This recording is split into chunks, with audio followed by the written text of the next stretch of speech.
Hi everyone, it's Cynthia Payne here, and I'm with a bunch of amazing alumni from Commonwealth Study Conference.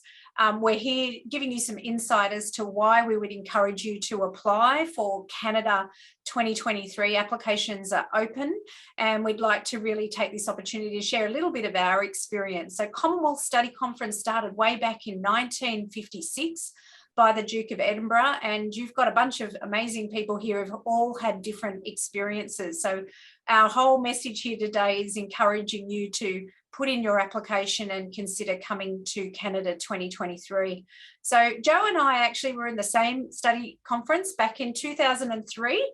And Joe, you know, it's really hard to relay to someone what is the Commonwealth Study Conference experience. So it obviously picks up a whole bunch of diverse people. What would you say to a young person about why you applied for CSC?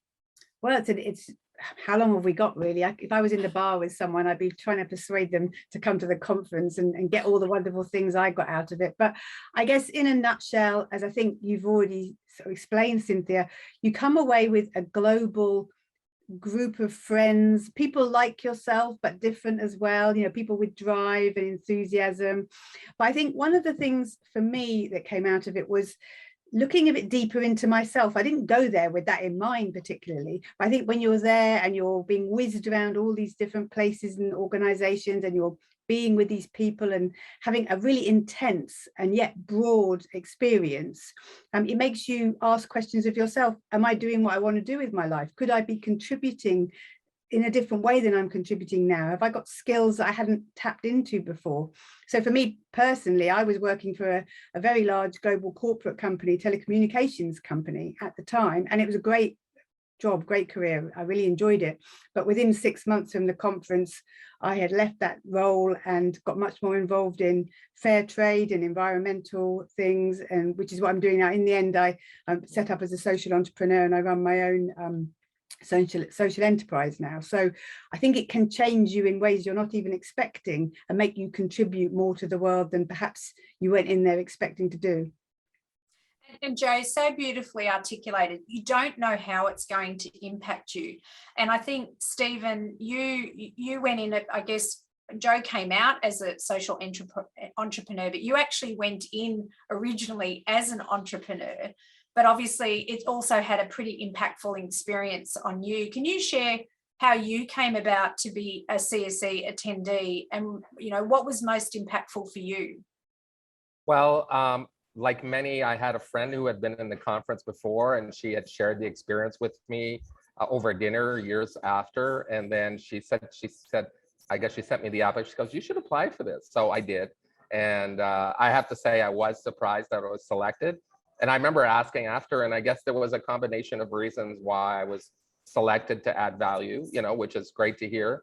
And one of the things for those considering joining is, throughout, as an entrepreneur and someone that, you know, was really pro-business, I went in, by the time the conference arrived, I have to admit I had a bias against unions. And I had just moved back from the United States, and I remember there was a union thing with a grocery store, and I remember going like, wow, they're really asking for a lot, blah, blah, blah. Anyways, it just so happened that I had 3 major union people on my study group, and I was with them for 2 weeks, right? Morning, night, evening, after evening, you know, and we, on the bus, on a plane, on a boat, in a car, and we started talking. We started having conversations. I started having a better understanding of the union movement and why unions were important. We were going back and forth, pushing each other.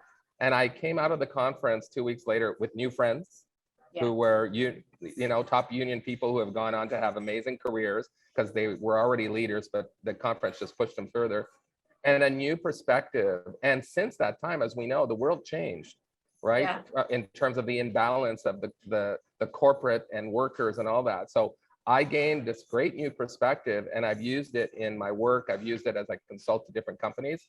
And so for me, it really contributed to the way that I am a leader in understanding all sides and being able to deliver value and gain value as a result of it.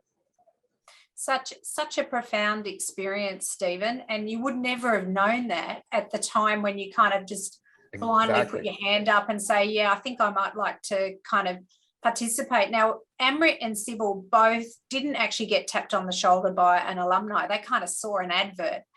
So Amrit, tell me a bit about why you thought you'd just put your hand up for a conference in the first instance. What was that about for you?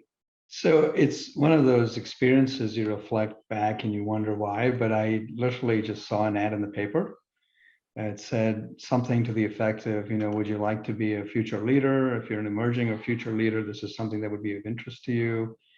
I went on the website, I was intrigued enough by it, and I said, I have to apply to this. I was a recent immigrant to Canada, and I was hungry to learn about my adopted country. And I thought, what a great opportunity for me to learn about it firsthand. And as things progressed, I actually got invited to an interview, and that's when I was hooked. I was impressed by how the conference was described to me, the study tour concept, the different people I would meet. I mean, just think about this. This is a once in a lifetime opportunity. I can emphatically say there is nothing in my academic life or my professional work life that could have come close to this. Like I've lived in 5 countries. I've traveled to dozens of countries. Yet this experience stands out. Why? Because it, just like Stephen said, I met people I would have never met. From business, from government, from NGOs, from labor, to your point. I mean, we broke bread in a union hall with members of the union. We listened to them over dinner, education sectors, cultural sectors. So you continue to draw from those experiences. So I applied just out of sheer luck, I guess you could call it that, but I'm so grateful that I had that opportunity. And you'd be encouraging, obviously, another young person to really Absolutely think about it and put their hand up. There's not a better training ground for leadership. Yeah. I can emphatically say that. Absolutely. Now, Katula, you were obviously from Zimbabwe. You're traveling now. You're in different countries. 2017. Tell us why you put your hand up and how did you come about being encouraged to apply for CSC? Thank you. So I was lucky that I got in touch with an alumnus, and they encouraged me to apply. And when I applied, I thought that, I didn't really understand what I was going to get out of that conference. One thing that I knew for sure is I'm going to meet new people, I'm going to meet new ideas. But at that time, I was so convinced that, I've collaborated with people, I've met different kinds of people, trade unions and so forth. So I thought maybe this was going to be just another experience. But when I got there, it was something much more than just an ordinary experience, because not only did I meet people who were from different professions, but also people who had different perspectives on decision making, on race issues, like all the issues that you can think of. So it was much more profound. And one thing that I might say is I met one finance executive who changed her entire approach to gender parity. She understood how much the current world that we're living in has got so many, I think, disadvantages for different genders. So to me, that was profound. I thought that, I'm getting now a new perspective on a whole new level. That's amazing, Katala. And you had the great pleasure of meeting Sybil, and you probably wouldn't have met Sybil if it wasn't that you were in the same program. So Sybil, you didn't actually have an alumni tap you on the shoulder or, a video like this encouraging you. You just saw an advert. So can you tell us a bit about why, as a young leader, you thought maybe this experience might be right? Well, somebody who I was working for cut it out of the newspaper and put it on my desk and said apply. And I thought, oh, I'll never get in. Like, okay, but it's your boss, so okay, I'll do it. And then, the company has to give you the time off. So there are a couple of, structural logistical things to work out, but they were incredibly generous. And it was a space that you create in your life at a moment of growth that you can never have without really creating it. And the investment in resource and thoughtfulness that goes into how your time will be spent is really intense. And I think at the time that you're applying, none of that's apparent. And probably even after this video, none of that will be apparent to you. But as you experience it, you realize what a rich experience it is, and it's set up for growth. And so for us, I was in Nova Scotia and touring around Nova Scotia with my group of 17 or so. We still keep in touch. And I had the similar experiences of meeting people who I would never have met. I mean, I would have met them, but the kind of conversations and really candid connections that you are having, that wouldn't have happened. So yes, you might have met some of these people somehow. You may have crossed paths, but the way that you are connecting and talking about issues is very unique because it's not a transaction. It is for the purpose of growth. And Sybil, an impactful experience that you might like to share to someone thinking of applying that you think was really resonated with you?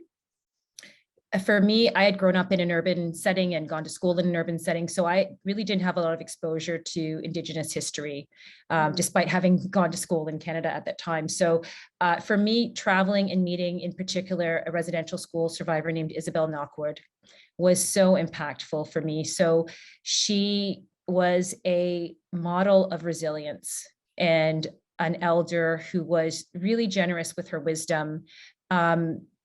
If I may say, she was, didn't need to be, right? Given the history that she had experienced, she didn't have to welcome us onto her territory and educate us the way that she did, but it was incredibly moving.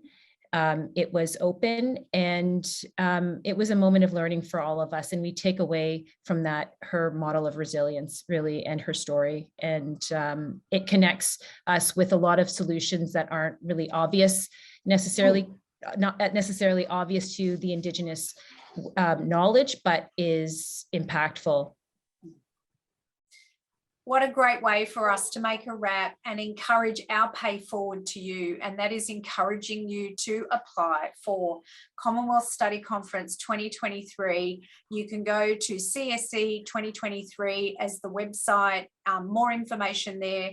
And as you've heard from us, we're paying it forward and we're encouraging you to put your hand up and join this amazing conference. So thanks everybody, really pleased to be with you, and very best wishes as you put your hand forward and step forward as a leader for this globe and for this amazing world we live in. So well done everybody. Thank you. Thank you. Thank you.